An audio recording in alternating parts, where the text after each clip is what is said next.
natin, November 24, 2025, gaganapan na naman sa ating buhay. Sumama nga kami kay Jusawa na magsundo sa school. Hindi siya pumasok dahil meron siyang pupuntahan after lunch. Kaya siya ang driver. Ang laki na ng tiyan mo, bebe. Diet din. At nandito na nga kami sa school. Andyan na yung anak ko sa labas. Hinihintay na pala kami.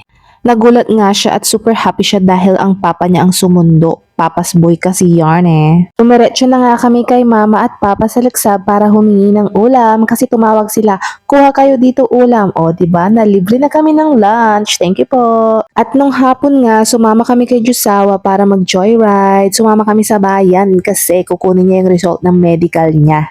Tuwang-tuwa nga yung panganay namin. Akala niya kakain kami sa bubuyog porkit pupunta kami ng bayan. Hindi niya alam, mag-joyride lang talaga kami. At i-flex natin yung driver. O, diba? Para naman meron siyang exposure. Andito na nga kami sa tulay at ito yung pinakaayaw ko kasi natatakot ako kapag traffic tapos nasa tulay ka. Nasa bayan na nga kami. Syempre, traffic kasi nga hapon. Nagsisilabas ang mga tao para gumala sa bayan.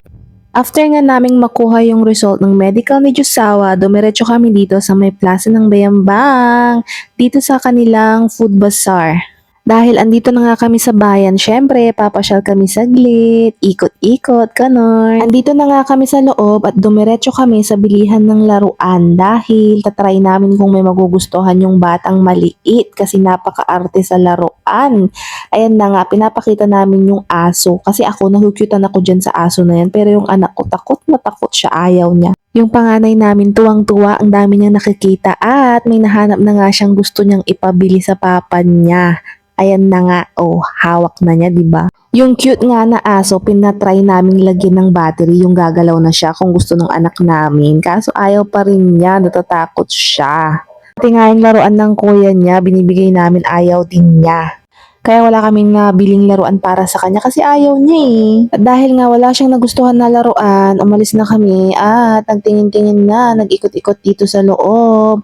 Ang dami niyang tao, mga estudyante, family, tapos may nagsusumba pa. Gusto ko nga makisumba kaso paano, may alaga ako. Nagtitingin-tingin nga si Jusawa ng pwede naming ma-food trip. Ang dami kasi, ang hirap mamili. At napunta nga kami dito sa may bilihan ng takoyaki. Ayan, bumibili na siya para kami ay kumain na at nang makauwi na. Kasi baka umulan. Medyo makulimlim nga ng mga oras na yan. Mahirap na, baka biglang ibuhos niya ang ulan. Kawawa kami, wala kaming payong. Andyan na nga yung order na takoyaki at ayan na nga lumalafang na silang mag-ama. O, diba? Sharp yarn. Tingnan mo, feel na feel pa niyang sumubo yan, o. Ngarb. O, diba? Syempre, after kumain ni Jusawa, syempre next din ako kasi yung anak kong maliit, nag-iinarte gusto nang umuwi. Kain po pala tayo ng takoyaki. Dati ayaw ko yung lasa nito kasi minatikman ako hindi siya masarap pero ngayon, masarap naman na siya para sa akin. After nga namin kumain dyan, nag-ikot-ikot kami, nagtingin-tingin kung may mga pwedeng mabili. At yung anak nga naming maliit, meron kami nabili sa kanyang laruan. Bola. Bola pala ang gusto niya. Ayaw niya nung cute na dog. Ako lang pala ang may gusto nun. At umambon na nga, kaya eto, nakasakay na kami sa tricycle at uuwi na dahil umaambon na. Baka maabutan kami ng malakas na ulan. Kaya, thank you for watching. Bye-bye! Ingat po tayong lahat!